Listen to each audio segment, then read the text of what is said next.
Hello दोस्तों, मैं Anil sir स्वागत करता हूं अपने यूट्यूब चैनल आदर्श क्लासेस में। कल हम औसत चैप्टर पढ़ रहे थे। कल हमने 11 क्वेश्चन को हल किया था। आज उसके आगे का क्वेश्चन को हम लोग पढ़ेंगे। ठीक है, चलिए देखते हैं। इसके बाद का क्वेश्चन है, चार क्रमागत सम संख्याओं का औसत 27 है। चार क्रमागत संख्या है, चार क्रमागत सम संख्या है। ठीक है जी, एक संख्या, दो संख्या, तीन संख्या, चार संख्या। देखिए चार संख्या है और चार संख्याओं का औसत दिया हुआ कितना, 27। ठीक है, कितना दिया हुआ औसत, औसत दिया हुआ है आपको हाँ, चार क्रमागत सम संख्याओं का औसत 27 है। देखिए ये सम संख्या है, सम संख्या है और इसका औसत कितना दिया हुआ है, 27 दिया हुआ है। तो हमने कल कहा था कि औसत दिया हुआ ना, औसत को हम संख्या का क्या होता है, बीच वाली संख्या होती है। तो सोचिए कि इधर दो है, इधर दो है, बीच की संख्या तो मिल नहीं रही है, तो आप इसको यहाँ लिख दीजिए 27। अब यहाँ से एक बढ़ा दीजिए, बढ़ा के लिख दिए कितना हो जाएगा, ये 28, और यहाँ से एक घटा दीजिए तो कितना हो जाएगा, 26। ऐसा क्योंकि देखिए सम संख्या और सम संख्या में दो का अंतर होता है। जैसे ये 26 है तो ये कितना होगा, 28 होगा, और ये कितना होगा, 30 होगा। ठीक है, और ये कितना होगा, 24 होगा।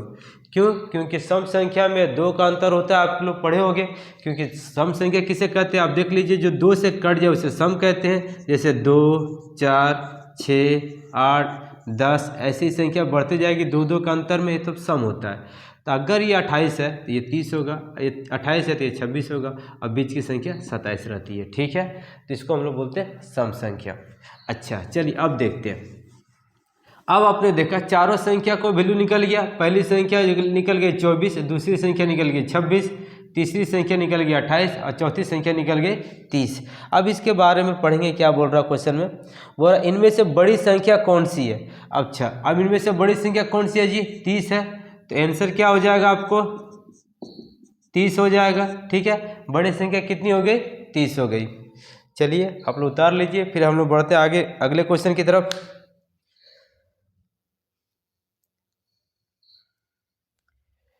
चलिए इसके बाद का क्वेश्चन है,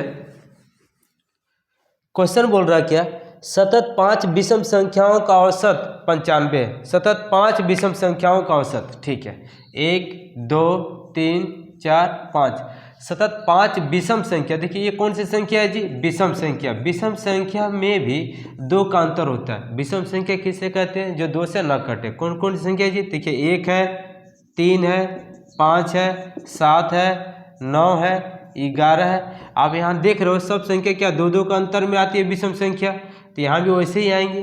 ठीक है, चलिए अब 5 विषम संख्याओं का औसत कितना दिया हुआ है जी, 95। चलिए 95 दिया तो आराम से बीच की संख्या निकल रही है, तो यहाँ 95 हो गया जी आराम से। अब 95 हो गया, अब इधर कितना होगा, 97 होगा। दो बढ़ेंगे, फिर यहाँ भी दो बढ़ेगा तो 99 हो जाएगा, यहाँ भी दो घट जाएगा तो 93 हो जाएगा, यहाँ एक कम हो जाएगा तो 91। तो आपने देखा ये 5 संख्याएँ कितनी कितनी है, ये 91 हो गया, ये 93, ये 95, ये 97 और ये 99।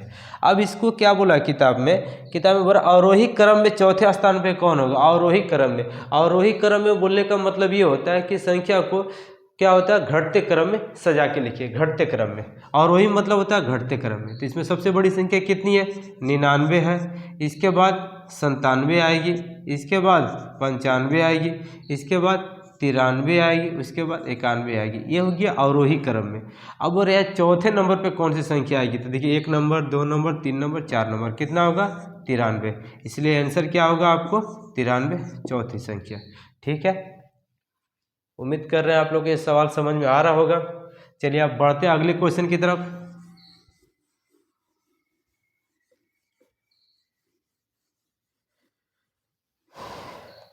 उसके बाद है ए बी सी डी, चार क्रमागत विषम संख्याएं। देखिए क्रमागत विषम संख्या 4 है। कौन कौन है, ए है, बी है, सी है और डी है। ये क्रमागत है, लगातार है, और कौन सी संख्या, विषम संख्या है। और इसके बारे में किताब में क्या बता रहा कि इनका औसत कितना, 42 है। अब देखिए इनका औसत 42 है, तो इसका मतलब ये है कि बीच वाली संख्या कितनी होगी, 42 है, तो ये कितनी होगी, 43, ये कितनी होगी, 41। ठीक है, एक बढ़ा देंगे इधर, एक घटा देंगे, तो देखिए दो का अंतर हो गया ना इसमें। अब ये 43 है तो ये कितना हो जाएगा, 45 हो जाएगा, और ये कितना हो जाएगा, 39।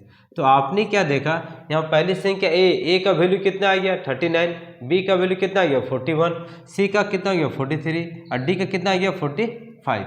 अब इसका आगे पढ़ेंगे, क्वेश्चन में क्या पूछ रहा है, तो बोल रहा तो बी और डी का गुणनफल कितना होगा, मतलब बी और डी का गुणनफल कितना होगा, मतलब बी और डी को गुना कर दीजिए। तो बी का वैल्यू कितना है 41 और डी का वैल्यू कितना है 45, इसको गुना कर दीजिएगा तो आंसर आ जाएगा। अब गुना करके देख सकते हो, 5 4 5 के 20, 16 17 18, 5 4 8 1, मतलब 1845। ठीक है,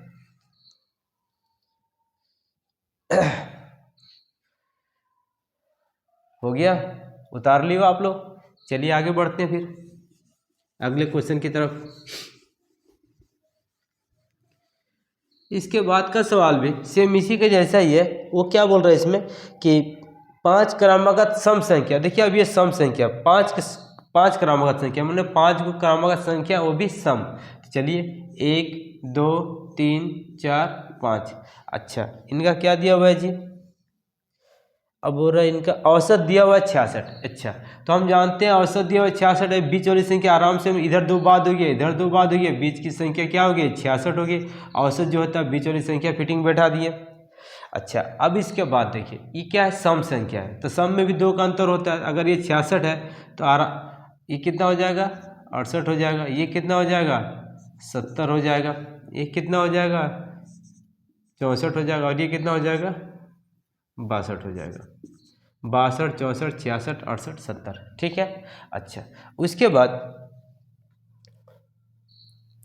इसमें फिर क्या बोल रहा है, तो B और E का गुणनफल कितना होगा, मतलब B और E का गुणनफल, मैंने दोनों गुना करने पर क्या आएगा। तो B का वैल्यू आपने देखा कितना है जी, देखिए A है, ये B है, ये C है, ये D है और ये E है। तो B का कितना है 64 है और E का कितना है जी 70 है। गुना कर दीजिए, 7 का 28 के 8, हाथ में 2, 7 42 13 44, कितना ये 4480। ठीक है, 4480। तो आपने क्या देखा कि 5 को सम संख्या है और इसका औसत कितना दिया था 66, तो आराम से ये बीच में बैठ रहा था, आराम से बैठा दिए, कोई दिक्कत नहीं हुआ। अगर 4 को संख्या रहता तो बीच में बैठाते हैं और उसके बाद इधर एक बढ़ाते हैं और इधर एक घटाते हैं, लेकिन यहाँ पूरी फिटिंग बैठ जा रहा था बीच में, इसीलिए हमको ये सब करने की जरूरत नहीं पड़ी। ठीक है, उम्मीद कर रहे हो छात्रों कि आप लोगों को समझ में आ रही होगी। चलिए, और भी आगे चल कर अच्छी से क्लास होगी, टेंशन मत लीजिएगा, कोई प्रॉब्लम होगा बोलिएगा, हम दोबारा भी रिपीट मार देंगे।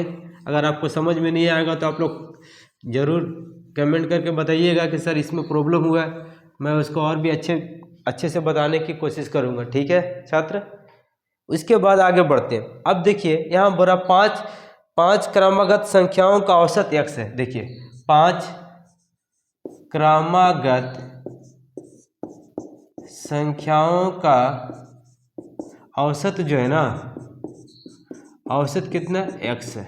चलिए ठीक है, उसके बाद अगली 2 संख्या मिला ली जाए तो औसत में परिवर्तन कितने का परिवर्तन हो जाएगा। ठीक है, चलिए अगली 2 संख्या मिलाने पर औसत में कितने प्रतिशत की वृद्धि हो जाएगी।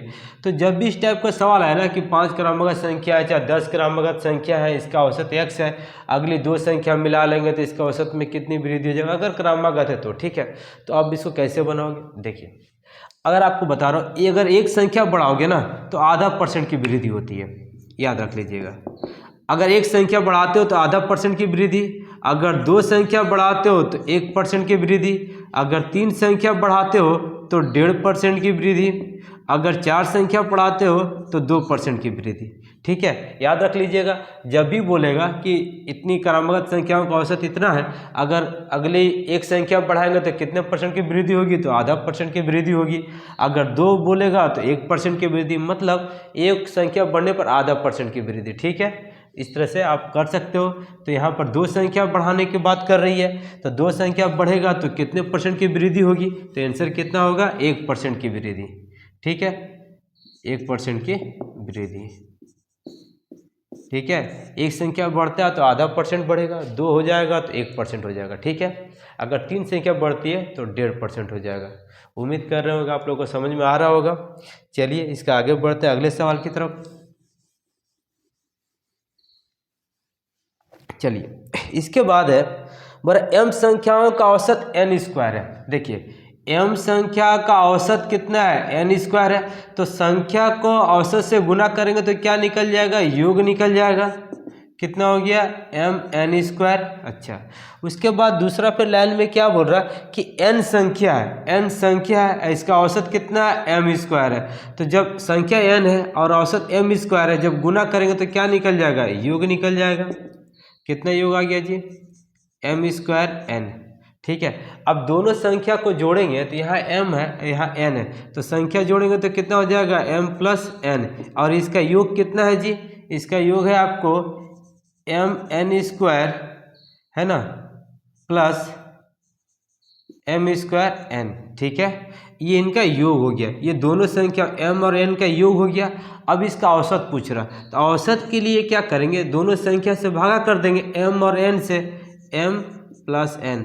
हम आप लोग क्या सिखाए थे क्लास में कि जब दोनों संख्याओं का योग बटा संख्या, संख्या कितना m और n है, इसीलिए भागा हो जाएगा औसत के लिए। देखिए ये क्या हुआ, दोनों संख्याओं का योग है, देखिए ये भी योग है ये भी योग है, दोनों को जब जोड़ देंगे और mn से भागा देंगे तो क्या निकल जाएगा, औसत निकल जाएगा। अब इन दोनों में क्या कॉमन जा रहा है, mn कॉमन जा रहा, तो क्या बचा n plus m by m + n। देखिए अब ये कट गया तो बचा क्या, mn बचा। अब ये क्या हुआ, यही आंसर है, मतलब m और n का औसत कितना हो जाएगा, mn हो जाएगा। ठीक है, उतार लीजिए आप लोग अच्छे से। चलिए अब हम बढ़ते हैं अगले सवाल की तरफ।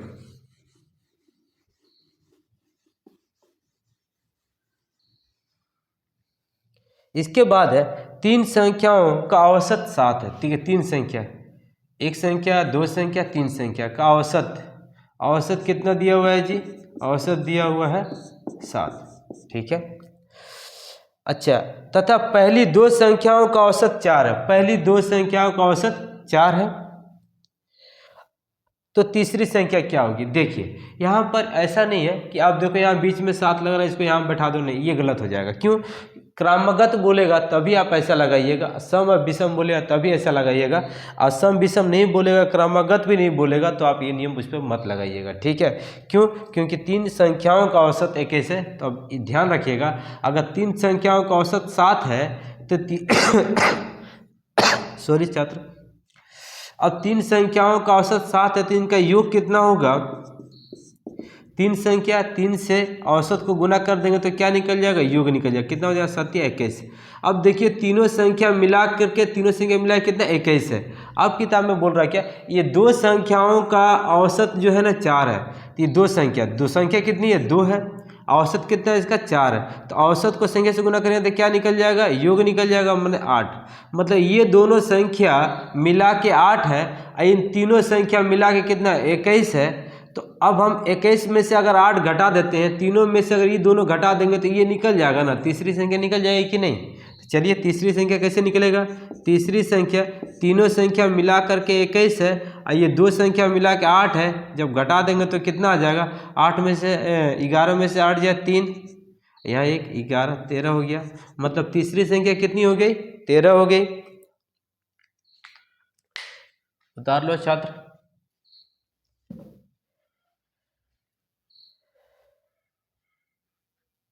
चलिए अगली क्लास की तरफ बढ़ते हैं। उम्मीद कर रहे हैं छात्र कि आप लोग को ये सवाल समझ में आ रहा होगा। अगर नहीं आ रहा तो मुझे प्लीज़ कमेंट करके बोलिएगा, अगर समझ में आ रहा तो भी बोलिएगा, जिससे मैं समझूं कि आपको और कैसे पढ़ाना है। ठीक है, चलिए उसके बाद आगे के सवाल देखते हैं। 19 नंबर सवाल में क्या बोल रहा कि 3 संख्याओं का औसत 28 है। चलिए 3 संख्या है, पहली संख्या, दूसरी संख्या, तीसरी संख्या, तीनों संख्याओं का औसत कितना दिया हुआ है जी, तीनों संख्याओं का औसत जो है ना 28 दिया हुआ है। ओके चलिए ठीक है, अब औसत 28 है तो तीनों संख्याओं का योग कितना होना चाहिए। देखिए तीनों संख्याओं का औसत 28 है तो इनका योग कितना होना चाहिए,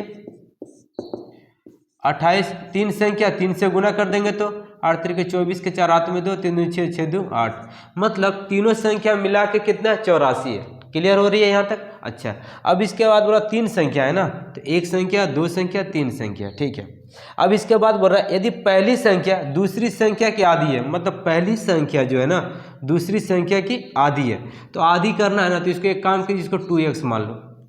पहली संख्या दूसरी संख्या कितनी है 2x है, तो पहली संख्या क्या होगी इसकी आधी होगी। अगर ये 2x है तो ये कितना होगा x होगा, ठीक है।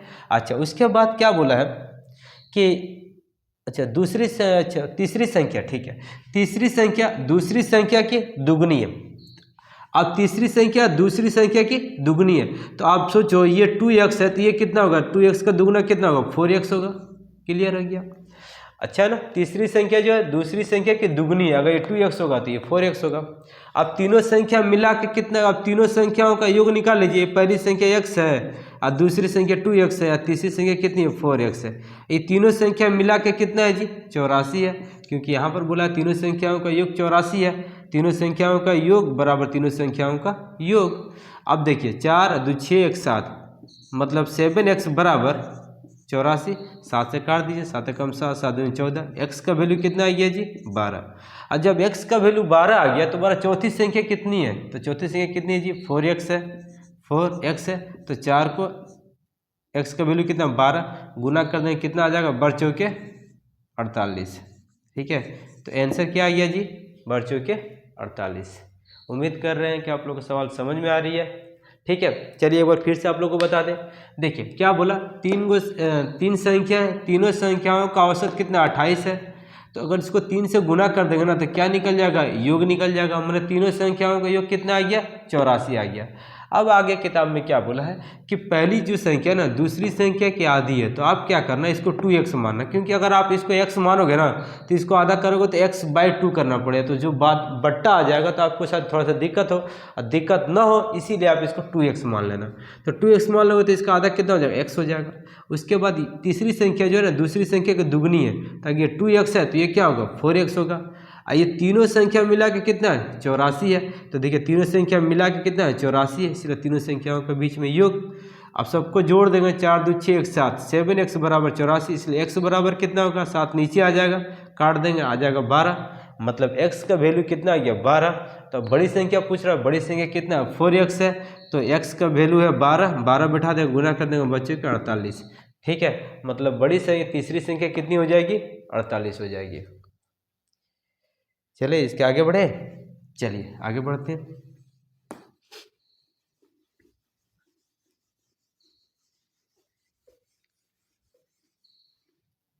इसके बाद 20 नंबर सवाल देखते हैं। अब यहाँ 5 संख्याओं का योग 240 है। चलिए 1 2 3 4 5, देखिए पांचों संख्या मिला करके ना पांचों संख्याओं का योग कितना है जी 240 है। ओके, उसके बाद आप देख रहे हो क्या, फिर बोल रहा है इनमें से पहली दो संख्याओं का औसत 30 है, मतलब इन दो संख्याओं का औसत कितना है जी 30 है, औसत 30 है। इसको आप 2 से गुना कर दोगे ना तो कितना हो जाएगा 30 दूनी के 60, मतलब ये हो जाएगा दो संख्याओं का योग, दो संख्याओं का योग, ठीक है। मैंने प्रथम दो संख्याओं का योग कितना है 60। अच्छा, किताब भी बोला अंतिम दो संख्याओं का औसत भी दिया हुआ है। अच्छा, अंतिम दो संख्याओं का औसत कितना है 70 है, ठीक है। अंतिम दो संख्याओं का औसत कितना है 70 है, तो दो संख्या का औसत है इसलिए 2 से गुना कर देंगे तो कितना हो जाएगा 7 दूनी के 14 140। अब आप देख सकते हो अंतिम दो संख्या का योग कितना है गया जी 140। अच्छा देखिए ये दोनों मिला के 140, ये दोनों मिला के 60, जब दोनों को हम जोड़ देंगे तो कितना हो जाएगा 200। मतलब ये दो संख्या और दो संख्या मतलब 4 संख्या, मतलब आप बोल सकते हो चूँकि 4 संख्या का योग कितना है जी 200 है।